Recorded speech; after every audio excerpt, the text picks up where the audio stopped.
Good morning, afternoon, or evening. I am Wilfie in Decadence, and I want to welcome all you pillagers, whether you're players, whether you're watchers, or whether you're just watching. This is an unusual episode because I am revealing my tactics on how I approach Season 2, and it will be very similar for my Season 3. There's some minor differences. Now, obviously, one of the differences, or one of the strategies I had was the damage dealt strategy, which was working pretty good. But this is how I basically set up the achievements. You can see here that there is basically 6 categories that are connected. 1, 2, 3, 4, 5, 6. Those are the primary objectives, the ones in the gray wool here. Those are like a secondary objectives, and the ones here are tertiary, or ones that I don't think are achievable, which I'm going to start off with right now. So the 5 that I thought there's just no way, there's zero hope of achieving these in a game, or at least in 12, 20-minute episodes. Adventuring time, the chances of running into every single biome while still getting everything else just didn't seem feasible. On a rail, even with mine shafts, to get enough iron, to get enough rails, to get 1,000 kilometers, just doesn't seem very likely. That's 1,000 rails. With the exception of some redstone trickery, you can technically build a flying automatic rig that will basically sets a minecart on top of this, and it shifts it all forward using sticky pistons and slime blocks and stuff like this. It's crazy. And then the beginning and Beaconator obviously are part of a set, and the amount of time I've spent grinding for Wither Skulls in the Desert Sands single biome survival, where it was desert only, I had looting 3 swords, and it took hours of grinding wither skeletons to get enough skulls. So those were just out. And even if I could spawn it, then I could probably get the Nether Star due to the beginning, like defeat him. But the Beaconator, just the amount of resources for a full beacon is just, not possible in that time. So now back to our actual primary and secondary objectives. The primary and secondary objectives, there's a reason there's 2 sections.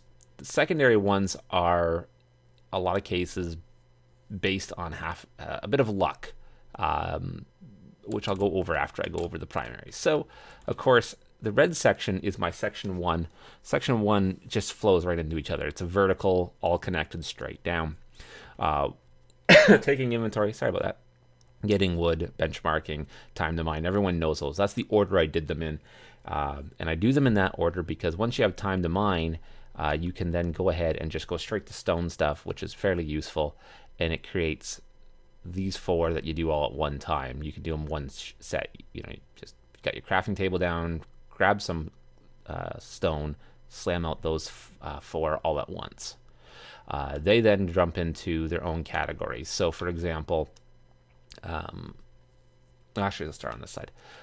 The time to strike then leads into this section, and they are all connected. So cow tipper, monster hunter, sniper duel, and repopulation, if cows are around, all work in one set. So you can pretty much do them within a night or a day, depending on how many arrows you get from hunting skeletons. The sniper duel can be a little bit tricky, just because of the distance and whatnot, but they can be done as a group. But they have to be done, again, connection vertically means you have to have the one before it first. That is the thing with this guy, is technically you can't get this until you get this. And I just didn't want to put it right beside because it didn't look right. When pig flies, even though you can't make a saddle, you are stuck waiting until after you get cow tipper to unlock these 2. Overpowered obviously can't be done until after getting an upgrade, and is reliant very much on luck of getting enough gold. And then we go over to my green segment. And they kind of follow together. Once you have Hot Topic and Time to Farm, these three you can bang out kind of in a row. Cook your ingot, like iron. Cook your fish. Make some bread. Those should go fairly fast, unless your village doesn't have wheat. That could definitely get in the way.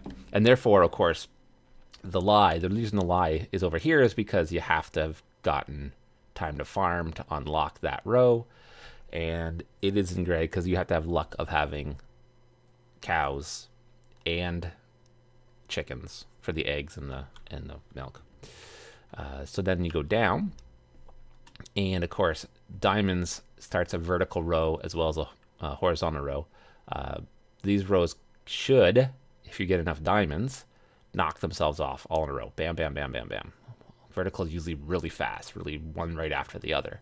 And so that's what I was trying to do. Of course, watching my season, I got hung up because I only had the 2 diamonds and I needed a lot more. Ultimately, I think it's 6 diamonds you want for the most speed, if not more. Is it 6 or is it 8? 8, I think, because it's the 2 for that, the 3 for the pick.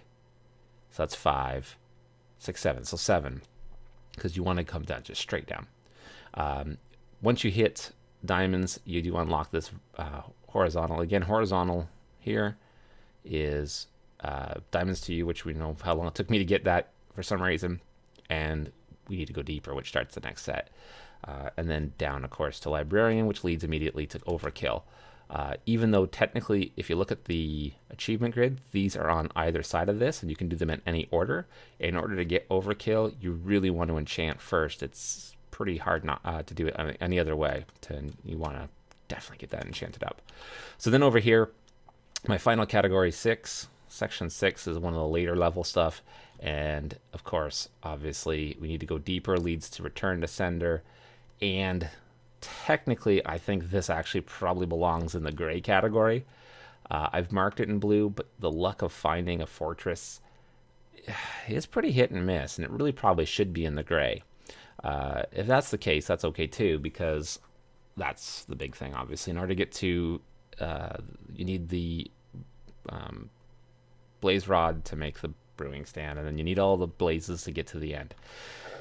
These, if I could have got, I spent a lot of time mining. Let's face it, like when you count how much time I spent mining, there was easily probably an episode and a half time-wise, probably about half an hour worth of time looking for diamonds, which could have been used for hunting Enderman, conceivably. And then, of course, if I can get to the end, well, the Ender Dragon's not that tough. He can be time-consuming, and that's the biggest thing in this game. So I don't know if these are even necessarily achievable. They may be an unachievable achievement, but for now, until... because this is only season 2, right now they're at the end there. And again, these ones probably deserve to be gray. And so that's how I approach it. Like I knocked one out first, then section 2, and then from there, whittled away at 3, 4, 5, and 6 as they become available. These 2 definitely, as you can see, are the crux. They're required to hit all those in 2 segments before you can move anywhere else. And that's how I approached it. Which was pretty successful overall. I was pretty happy with the game. So yeah, so that was my tactics for the game. Oops, time set. Oops, fingers aren't working. Set day. So yeah, so that is the way I'm going to do it. I'm going to create my checklist for next season as well, using a similar layout. And try to keep things a little more difficult. I don't want to give away all my plans or all my possible tricks. But yeah, thank you so much for watching, and we'll see you next season.